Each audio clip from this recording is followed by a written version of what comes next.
नमस्कार, मैं धीरेन्द्र और आप देख रहे हैं मिरर मीडिया। स्वागत है आपका जोहार झारखंड में। एक नजर बढ़ते हैं अब तक की सुर्खियों पर। मधुपुर अनुमंडल अस्पताल में रक्तदान शिविर का आयोजन, थैलेसीमिया मरीजों के लिए बढ़े मदद के हाथ।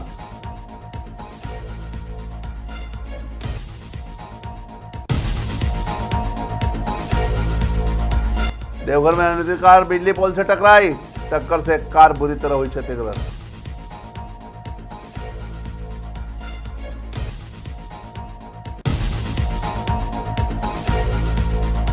बोकारो सिविल कोर्ट को उड़ाने की धमकी, जांच के बाद निकली अफवाह।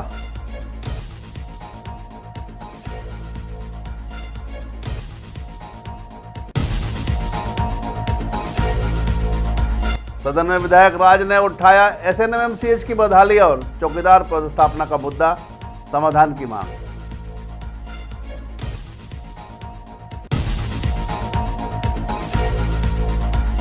रामगढ़ में आपूर्ति विभाग की समीक्षा बैठक, लंबित आधार मोबाइल शीडिंग जल्द पूरी करने के निर्देश।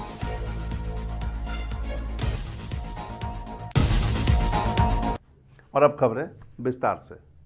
देवघर उपायुक्त के निर्देश पर जिले में थैलेसीमिया से पीड़ित मरीजों को नियमित रूप से रक्त उपलब्ध कराने के उद्देश्य से मधुपुर अनुमंडल अस्पताल में रक्तदान शिविर का आयोजन किया गया। शिविर का आयोजन भारतीय रेड क्रॉस सोसाइटी के सहयोग से किया गया, जिसमें युवाओं, सामाजिक कार्यकर्ताओं, पुलिसकर्मियों और प्रशासनिक अधिकारियों ने बढ़ चढ़कर हिस्सा लिया।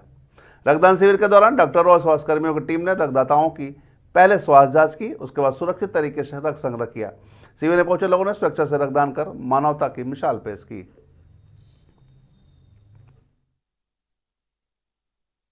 मंडलीय अस्पताल में ब्लड डोनेशन कैंप का आयोजन किया गया है, जिसका मुख्य उद्देश्य है सबको रक्तदान करना चाहिए ताकि अधिक से अधिक ज़रूरतमंद लोगों को समय पर उनकी ज़रूरत को पूरा किया जा सका और जिनकी ब्लड से संबंधित जो समस्याएं होती हैं उनके ब्लड दिया जाए। रक्तदान कहा जाता है कि महादान है, इसलिए एक बार रक्तदान जरूर करें और लोगों को इसमें सहायता करें और रक्तदान करने के लिए प्रेरित करें। इसी प्रकार का कार्यक्रम है।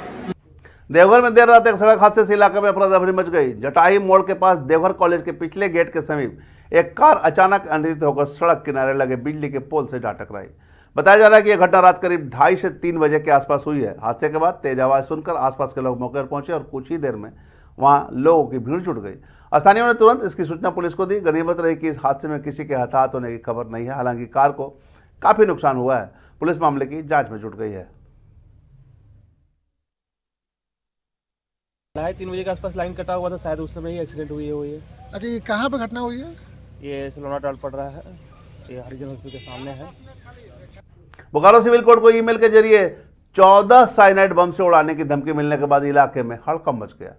यह धमकी सौरभ विश्वास के नाम से भेजे गए मेल में दी गई थी। वहीं सूचना मिलते ही पुलिस अधीक्षक हरविंदर सिंह ने खुद मोर्चा संभालते हुए पूरे कोर्ट परिसर को खाली करा दिया और सुरक्षा व्यवस्था कड़ी कर दी। रांची से पहुंची झारखंड जगुआर की बम और डॉग स्क्वाड टीम ने न्यायालय परिसर और बार भवन की गहनता से जांच की, लेकिन कोई संदिग्ध वस्तु नहीं मिला। जांच के बाद मामला अफवाह जैसा सामने आया। पुलिस के मुताबिक मेल फेक भी हो सकता है और पूरे मामले की जांच एटीएस सहित अन्य एजेंसियां कर रही है। डिटेल में एक रूम्स का और जो विसिनिटी है वहाँ सब एरियाज में सर्च किया है। कोई भी अभी तक सस्पिशियस एलिमेंट अभी तक नहीं मिला है और हमारे पास जो रिपोर्ट है स्पेशल ब्रांच की जो टीम है यहाँ पर, उनके हिसाब से सब कुछ सेफ है। तो अभी तक जो फैक्ट्स है उसके हिसाब से यही लगता है कि हुक्स कॉल है और अभी सब सेफ है। वापस कोर्ट फंक्शनल भी हो गया है। जो डिसरप्शन हुआ, थोड़ा सा इनकन्वीनियंस हुआ लोगों को, बट अब क्योंकि सिक्योर है तो अब निश्चिंत होकर लोग वहाँ पे काम कर सकते हैं।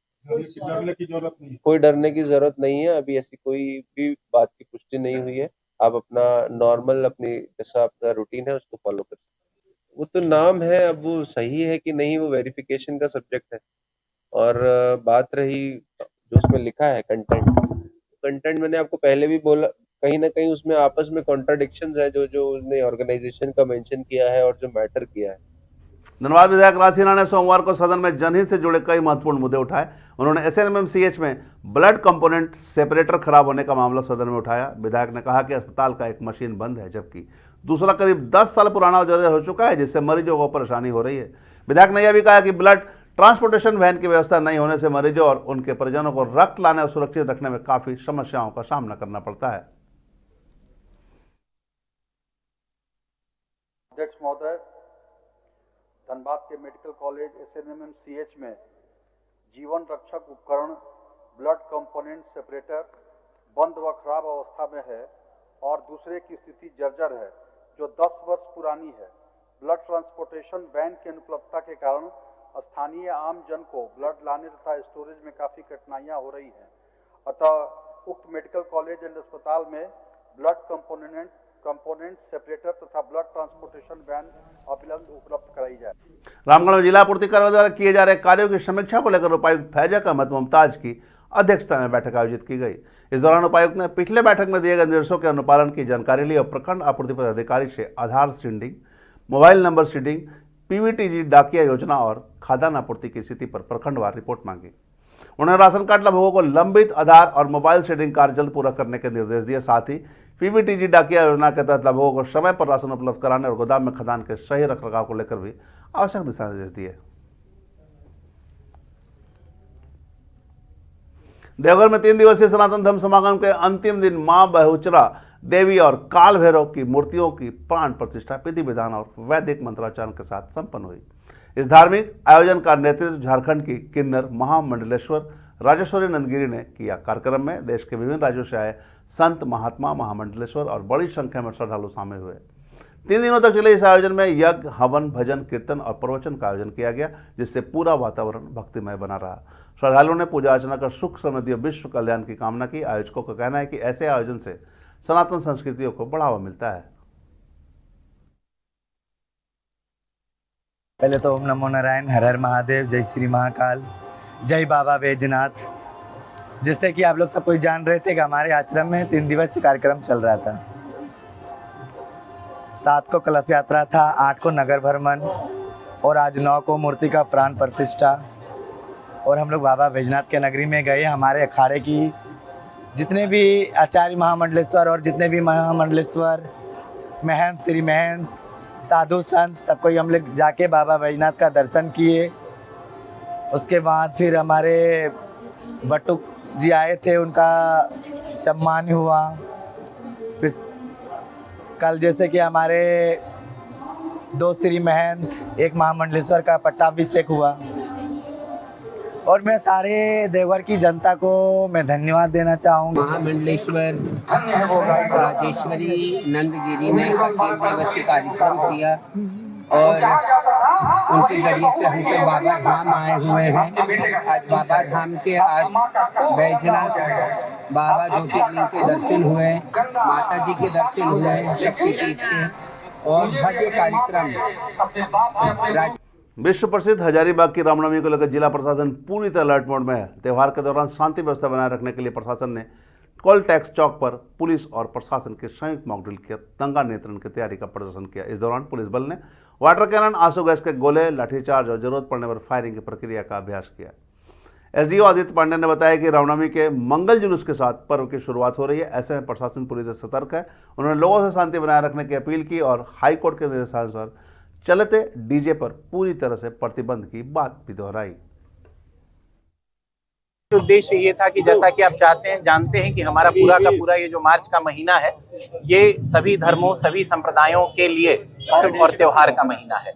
उसी के मद्देनजर प्रशासन ने ये एक मॉक ड्रिल का आयोजन करवाया था, जिसके तहत ये मैसेज देना था कि अगर किसी भी प्रकार की उपद्रवी भावना से, अगर किसी भी प्रकार की असामाजिक भावना से अगर कोई व्यक्ति या कोई ग्रुप अगर एक्ट करता है तो कैसे स्थिति में, उस स्थिति में प्रशासन कैसे एक्ट करेगा, इसका एक प्रदर्शन किया गया था। इसके अलावा आप सभी को आने वाले सभी पर्वों और त्योहारों के लिए बहुत बहुत शुभकामनाएं।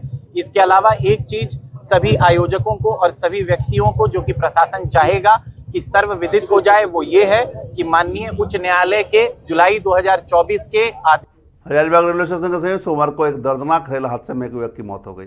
जानकारी के अनुसार सुबह करीब 11 बजे वंदे भारत ट्रेन की टक्कर से कटकमदाग थाना क्षेत्र के नावाटाड़ कदमा निवासी ईश्वर कुमार बाबू की घटनास्थल पर ही मौत हो गई। घटना की सूचना मिलते ही परिजन और स्थानीय लोग मौके पर पहुंचे, जिसके बाद इलाके में शोक की लहर और आक्रोश का माहौल बन गया। पुलिस ने शव को कब्जे में लेकर पोस्टमार्टम के लिए मेडिकल कॉलेज भेज दिया। वहीं परिजनों ने रेलवे प्रशासन से उचित मुआवजा और परिवार के एक सदस्य को नौकरी देने की मांग की। अभी वंदे भारत ट्रेन से एक लड़का यहाँ का था, उसका कट गया। उसका पिताजी का नाम मनोज राम था, गरीब व्यक्ति है। अब कैसे हुआ ये तो कोई नहीं देखा था सामने से, लेकिन है कि एक्सीडेंट तो उसी से हुआ है, वंदे भारत से। और जो गरीब व्यक्ति है इन लोग का कुछ उचित मुआवजा मिलना चाहिए, रेलवे प्रशासन से यही मांग करते हैं। और थोड़ा सा जैसे इधर आता है ट्रेन तो हॉर्न वॉर्न बजाया करे, जिससे आदमी थोड़ा सतर्क हो जाएगा। लगातार इधर दुर्घटनाएं घट रही है। हाँ, लगातार दुर्घटना तो घट रहा है इधर लगातार।